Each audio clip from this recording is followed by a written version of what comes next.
Pada tahun 1944, Jepang telah menderita kekalahan di banyak front dalam Perang Asia Pasifik.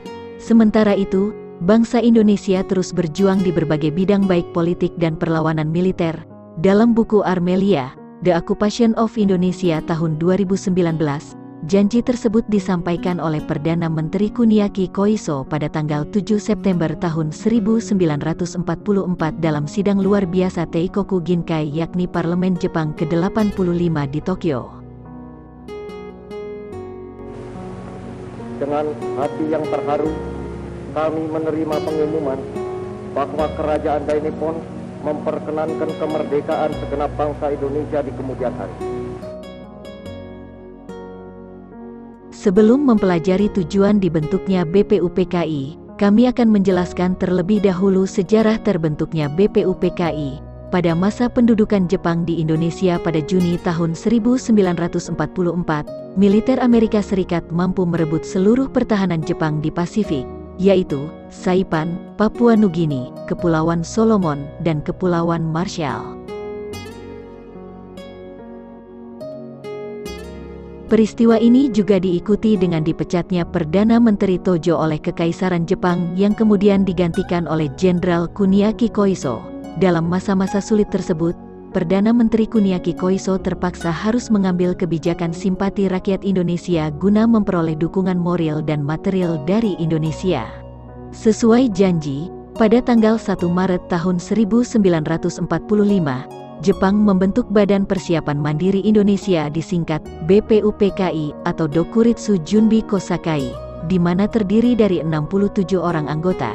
Adapun dasar resmi pembentukan BPUPKI tertuang dalam Informasi Gunseikan nomor 23 tertanggal 29 Mei tahun 1945.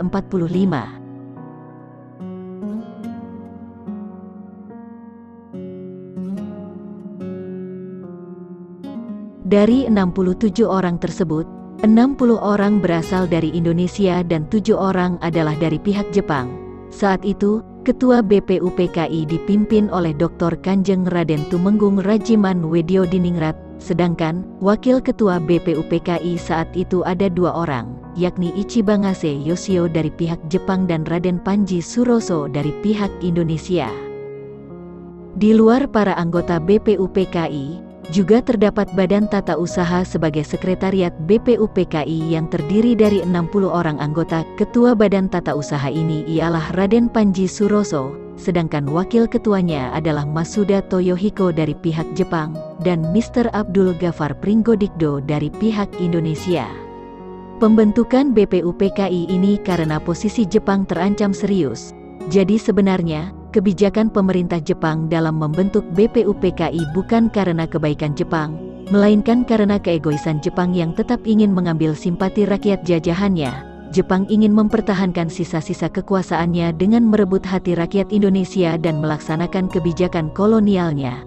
Dengan cara ini, Jepang berharap sekutu akan disambut oleh rakyat Indonesia bukan sebagai pembebas rakyat, tetapi sebagai penjajah negara mereka. Janji Jepang kepada Indonesia seharusnya juga membuat rakyat Indonesia bersimpati dan mendukung Jepang. Dengan politik dua kaki ini, harapan Jepang adalah mereka mampu membalikan keadaan dan menjadikan Indonesia sebagai negara boneka. Namun tentu tokoh nasional revolusi kemerdekaan kala itu juga mengambil sikap politik yang cerdas, di mana para tokoh politik seolah setuju dengan aturan main yang ditetapkan oleh Jepang.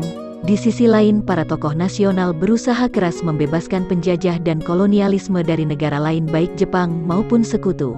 Dengan sinergitas tersebut, Indonesia akhirnya mampu memposisikan diri sebagai negara pemenang yang mampu mengusir penjajahnya dengan tangannya sendiri. Walaupun tak terhitung lagi banyak darah, keringat, dan air mata yang telah dikorbankan.